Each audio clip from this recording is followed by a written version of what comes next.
कट्टा युवकांच्या सर्वांगीण विकासासाठी हे विद्यार्थी अधिवेशन युवकांच्या सर्वांगीण विकासासाठी. नमस्कार. महाराष्ट्र राज्य उच्च व तंत्र शिक्षण विभाग, महाराष्ट्र माहिती तंत्रज्ञान सहाय्यता केंद्र यांच्या संयुक्त विद्यमाने सुरू असणारा करिअर कट्टा हा उपक्रम. आज या पॉडकास्टमध्ये आपल्यासोबत माननीय श्री शेखर गायकवाड सर, उपमहासंचालक यशोदा पुणे आपल्यासोबत जुळलेले आहेत. सर, तुमचं मनस्वी स्वागत आहे. थँक्यू. सर, आम्हा विद्यार्थ्यांच्या मनामध्ये अनेक प्रश्न असतात.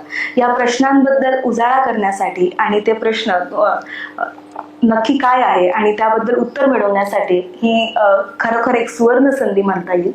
सर, तुम्हाला पहिला प्रश्न असा असेल की आजच्या युगामध्ये म्हणजे भरपूर विद्यार्थी UPSC आणि MPSC ही एक राष्ट्रीय आणि एक राजकीय म्हणजे स्टेट लेवल आणि नॅशनल लेवलची जी काही परीक्षा आहे त्यामध्ये भरपूर विद्यार्थी आपल्याला गुंतलेले दिसतात. परंतु त्यांना जर आपण विचारलं की तुमचा प्लॅन बी नक्की काय आहे, तर कुठेतरी त्यांच्या मनामध्ये संभ्रम असतो किंवा प्लॅन बी कसा निवडायचा हे त्यांना माहिती नसते. तर याबद्दल जाणून घ्यायला सर आम्हाला निश्चितच आवडेल. अगदी सोप्या भाषेत सांगायचं तर प्लॅन बी म्हणजे पर्याय. बरोबर आहे की नाही? पर्याय तुमच्याकडे काय आहे का? आणि मला तर प्रचंड अनुभव आल्यामुळे आता मला सांगता येईल की जेव्हा विद्यार्थ्यांना मी विचारतो की तुम्ही प्लॅन बी बद्दल काही विचार केला आहे का, त्यावेळी बहुतेक विद्यार्थ्यांना कोणीतरी शिकवलेलं असतं की पर्यायाबद्दल बोलायचं नाही, नाहीतर मग तुला सिलेक्ट करणार नाही.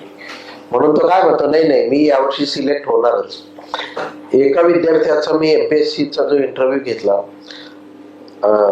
मी त्या निवड समितीमध्येच होतो. 8 वर्ष तो अभ्यास करत होता पेठांमध्ये पुण्यातल्या, आणि एवढे वर्ष बसून सुद्धा तो सिलेक्ट होत नाही. शेवटच्या अटेम्प्टला तो म्हणतो की नाही मी यावर्षी सिलेक्ट होणार. मी त्याला असं म्हटलं, तू 1% शक्यता गृहीत धर की तुझं यावर्षी सिलेक्शन होणार नाही. तो तर नाही असं होणारच नाही, यावर्षी मी सिलेक्टच होणार. याचा अर्थ असा की माणसं पर्यायाबद्दल विचार करायला तयार नाही. आणि अगदी सोप्या भाषेत सांगायचं तर अशी माणसं आम्हाला प्रशासनामध्ये नको. कारण तो जर मी म्हणतो तेच खरं मानत असेल, तो उद्या फाटके शेतकऱ्याचं तो ऐकणार नाही, गरिबांचं ऐकणार नाही. तो सांगेल मी म्हणतो हेच फायनल उत्तर आहे. अगदी प्रॅक्टिकल भाषेत सांगायचं तर एखादा मुलगा मुलीला भेटायला गेला बाईकवर आणि रस्ता महापालिकेने खोदलेला असेल, तर तो परत येतो काय? मग काय करतो? तो बाईकवर न उतरता दुसऱ्या गल्लीतून जातो. त्याचं नाव प्लॅन बी आहे. प्लॅन बी म्हणजे काय तर पर्याय. निश्चितच.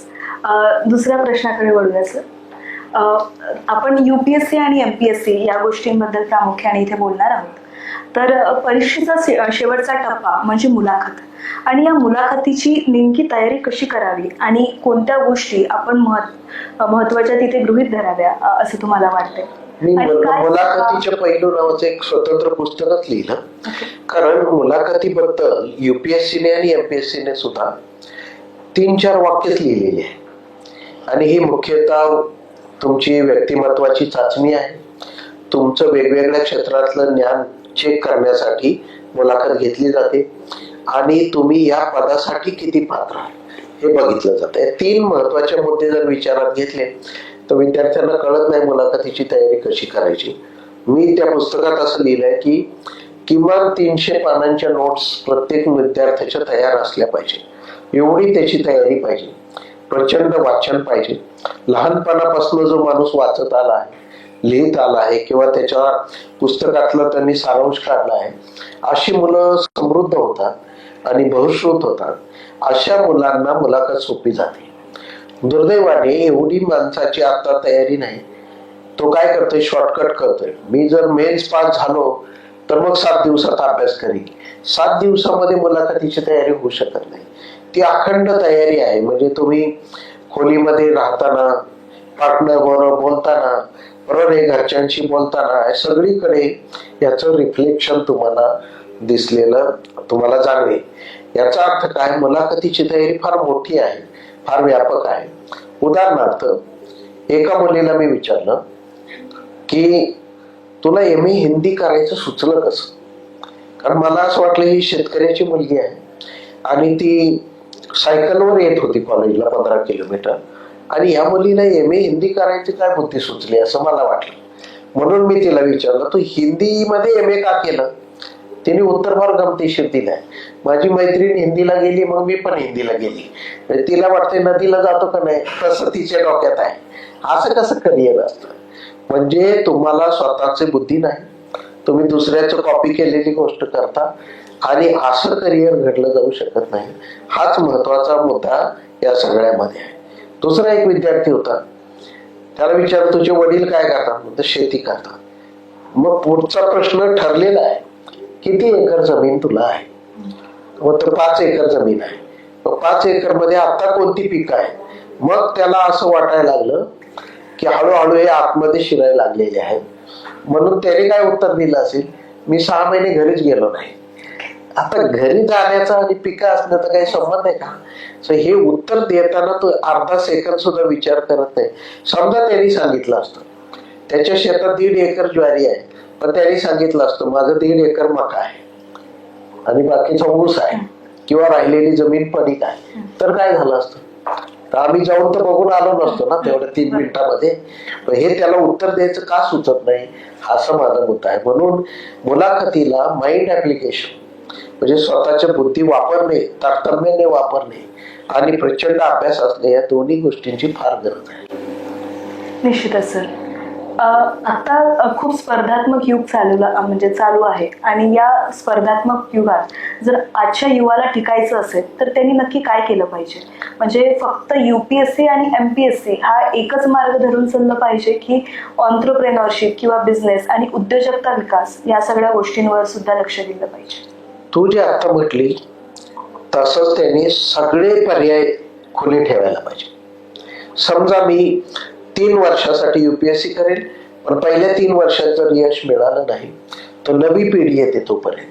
आता पूर्वी म्हणायचो आपण 20 वर्षांनी एक पिढी येते. आता मी सोप्या भाषेत असं म्हणतो, विंडोज 9 जनरेशन वेगळं आहे, विंडोज 10 वेगळं आहे, विंडोज 11 वेगळं आहे, बरोबर आहे. iPhone 15 वाले वेगळे आहेत, iPhone 16 वाले वेगळे आहेत. तो हे एक 3 वर्षांनी एक नवा iPhone येतोय, तसं 3 वर्षांनी एक नवं जनरेशन येते. तुम्ही ज्यावेळी ग्रॅज्युएट झाला त्यानंतर 3 वर्षानंतर आलेली नवी पिढी जास्त कॉम्प्युटर सेव्ही आहे, AI त्याचे सगळे टूल्स वापरणारी आहे. याचा अर्थ काय, एवढं फास्ट जग बदलत आहे, त्या बदलाला तुम्ही टिकू शकत नाही. म्हणून 3 वर्षापेक्षा जास्त वेळ अभ्यास करणारा मुलगा 11 वर्षापर्यंत 12 वर्षापर्यंत जेव्हा परीक्षा देतो, तो दिवसेंदिवस मागे मागे चालला आहे हे त्याला कळायला 8-10 वर्ष जात आहे. त्यांनी जर 3ऱ्याच वर्षी कुठेतरी पार्ट टाइम जॉब शोधला असता, पैसे कमावले असते, तर घरच्यांना पण हे ओझं जाणवलं नसतं. मी एका विद्यार्थ्याला विचारलं, अरे 11 वर्ष तू वडिलांकडनं किती पैसे घेतो? तर वडील मराठवाड्यातले होते, महिन्याला 7,500 रुपये त्याला पुण्यात पाठवतायत, आणि वडिलांच्या 7,500 गुणिले 12 महिने गुणिले 8 वर्ष, एवढे वर्ष तो तेवढे पैसे घालवत आहे. आणि मग म्हणतो मी यावर्षी सिलेक्ट होईल. म्हणजे हे घरच्यांना, आईला, वडिलांना तू सांगितलं असेल, तुझं कोणी ऐकलं पण असेल, पण आमचा याच्यावर विश्वास नाही की एवढ्या वर्षानंतर तू सिलेक्ट होशील, बरोबर आहे. मग त्याचं असं म्हणणं की मग तो मला म्हटलं की नाही, मी यावर्षी सिलेक्ट होणार, मी एवढा अभ्यास केलाय. मी म्हटलं जगाच्या पाठीवर कुठल्याही देशामध्ये अशी गोष्ट अस्तित्वात नाही की आई वडिलांच्या पैशावर वयाच्या 35, 36, 37 वर्षापर्यंत मुलं शिकतात. असं व्हायलाच नाही पाहिजे. विद्यार्थी म्हणून असताना तुम्ही 10 रुपये का नाही कमवू शकत आहे? तुम्ही म्हाताऱ्या माणसाला मदत करायला कुठे जावा, तुम्ही हॉस्पिटलमध्ये मदत करा, तुम्ही कॉलेजमध्ये लायब्ररीत हेल्प करा. जे परदेशात गेलेली मराठी मुलं करतायत ना, ते बेकरीत काम करतायत, कॅन्टीन मध्ये काम करतायत, $20 मिळवतायत दर तासाला. आपण का नाही करू शकत इकडे? आपल्याला आई वडील जोपर्यंत पैसे पाठवतायत तोपर्यंत MPSCच्या नावाखाली सगळं झाकून जातं, असं बऱ्याच जणांचं मत झालं आहे, आणि ते फार चिंताजनक आहे. त्यांनी पर्यायाचा विचार करायला पाहिजे आणि लवकरात लवकर स्वतंत्र होण्याचा विचार पण करायला पाहिजे.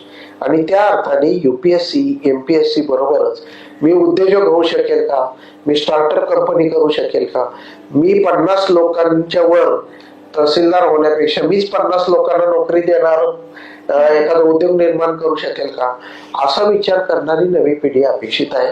किंबहुना प्रत्येक कॉलेजच्या विद्यार्थ्यांनी, माझं तर म्हणजे पहिलं वर्ष त्यांनी आनंदात कॉलेज म्हणजे काय, सिलेबस म्हणजे काय हे समजून घ्यावं. सेकंड इयर मध्ये जाताना त्याची स्वतःची एक स्टार्टअप कंपनी पाहिजे. त्याच्यासाठी वडिलांचे 2,000 रुपये ट्रायल वर वाया गेले तरी चालतील, पण त्याने एक कंपनी फेल जरी झालं तरी त्यात बरंच शिक्षण आहे.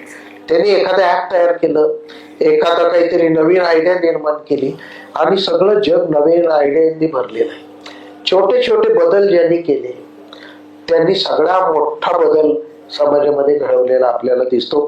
त्या अर्थाने माझं म्हणणं, उद्योजकतेपासून स्वतंत्र उद्योग करेपर्यंत, चांगली शेती करेपर्यंत, पॉली हाऊसेस करणे, नर्सरी करणे, सगळ्या क्षेत्राचं त्यांनी थोडा थोडा अभ्यास करून स्वतःच्या आवडीची 2-3 क्षेत्र निवडली पाहिजे आणि 4 वर्षाच्या ग्रॅज्युएशन पर्यंत याच्यापैकी 2 चांगल्या आयडियावर काम करायला पाहिजे, असा त्याचा अर्थ.